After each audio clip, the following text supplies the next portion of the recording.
عزیز سامعات، تمام تعریفیں اللہ سبحانہ و تعالیٰ کے لیے ہے جو ہمارا خالق، مالک اور رازق ہے۔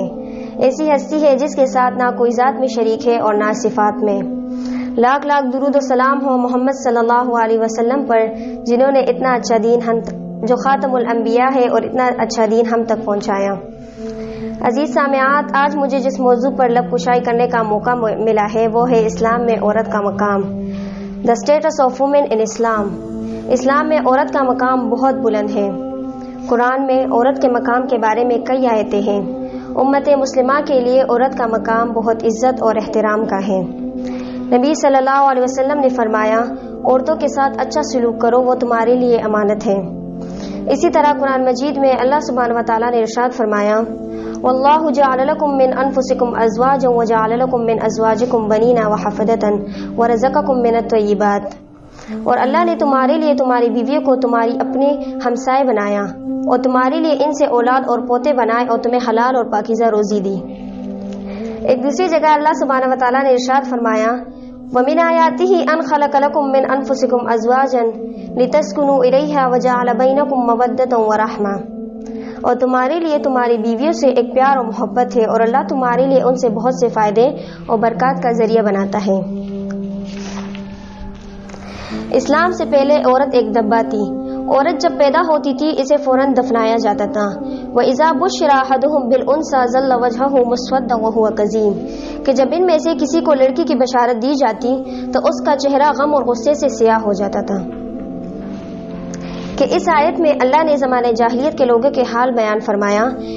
امام بغوی رحمہ اللہ فرماتے ہیں، عرب میں یہ رواج عام تھا کہ جب کسی کے گھر بیٹی پیدا ہوتی اور وہ اسے زندہ باقی رکھنا چاہتا تو اسے اونی پہنا کر اونٹوں اور بکریاں چرانے کے لیے کئی دور دراز بیچ دیتا، اور اگر اسے مارنا چاہتا تو جب وہ 6 سال کی ہو جاتی تو پہلے کسی جنگل میں جا کر گڑا کھودتا، پھر آ کر بیوی سے کہتا کہ اسے اچھا لباس پہناؤ تاکہ وہ اسے اس کے نانا سے ملائے۔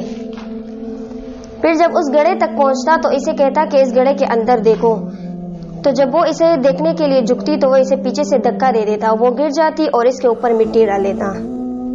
یہ تھا زمانہ جاہلیت میں ایک عورت کا مقام۔ اس کا وجود ہی عارض تصور کیا جاتا تھا اور اسے زندہ دفنایا جاتا تھا، جبکہ اسلام نے گھر میں بیٹی کی پیدائش کو باعث برکت قرار دیا ہے اور اسے زندہ دفنانا حرام کر دیا۔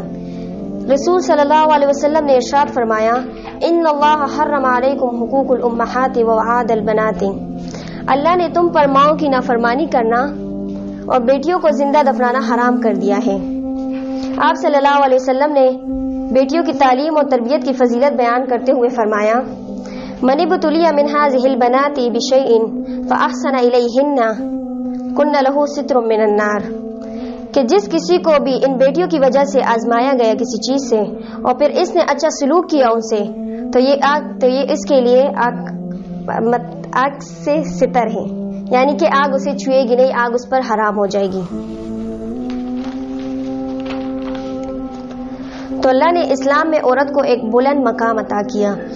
یہ ماں کے روپ میں ہو تو اس کے قدموں تلے جنت دکھا دی، یہ بیوی کے روپ میں ہو تو اللہ سبحانہ و تعالیٰ نے ارشاد فرمایا کہ اعلیٰ درجے کا مسلمان وہ ہے جو بیوی سے اچھا سلوک کرتا ہو۔ یہ بیٹی کے روپ میں ہو تو ایک بیٹی کی شادی کر دے تو جنت میں نبی کے ساتھ ایسے ہوں گے، اس طرح میرے نبی نے یوں اشارہ فرمایا۔ بہن کے روپ میں ہو تو بہن کو پروان چڑھا دے، بیٹیاں نہ ہو اور بہنوں کو حصہ بھی دے، شادی بھی کرائے، خیال بھی رکھے تو جنت اس کے لیے واجب ہو جاتی ہے۔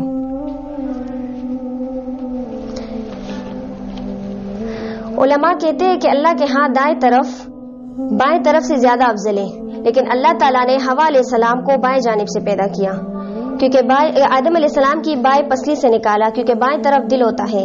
تو اس میں اللہ سبحانہ و تعالیٰ نے ایک پیغام دیا کہ عورت کسی بھی رشتے میں کسی بھی روپ میں اس کی جگہ دل کے قریب ہونی چاہیے، دل کے قریب ہونی چاہیے۔ چونکہ دین سیکھا نہیں ہوتا، جاہلیت میں پڑے لوگ ہوتے ہیں تو کچھ عیاشی میں پڑھ کر اسے کھلونا بنا لیتے ہیں، کچھ اپنی معاشرت میں آ کر مارنا پیٹنا گالیاں دینا شروع کر دیتے ہیں۔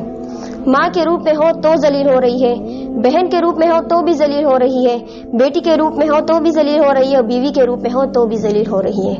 نبی صلی اللہ علیہ وسلم نے فرمایا، عورتوں کے معاملے میں اللہ سبحانہ و تعالیٰ سے ڈرو، یعنی عورتوں کے حقوق ادا کرو۔ وَيَسْتَفْتُونَكَ فِي النِّسَاءِ، اور وہ آپ سے پوچھتے ہیں عورتوں کے بارے میں. تو اس آیت میں اللہ سبحانہ و تعالیٰ نے فرمایا کہ عورتوں کے لیے جو تم نے مقرر کیا ہے وہ تم انہیں دو، کہ وہ تم انہیں دو. اس طرح اسلام نے عورت کو نکاح کا حق بھی دیا ہے کہ نکاح سے پہلے عورت سے اجازت لی جائے گی.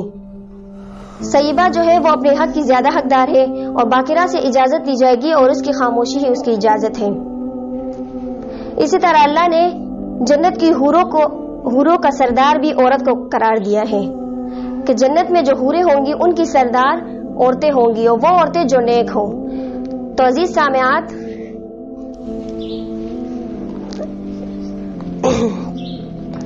سامعات اپنے مقام کو پہچانے، معاشرے میں نہیں بلکہ اسلام میں اور قرآن مجید میں جو اللہ نے آپ کو مقام عطا کیا ہے آپ انہیں پہچانے، اور اس مقام کے تحت آپ اپنے آپ کو آگے بڑھائیں.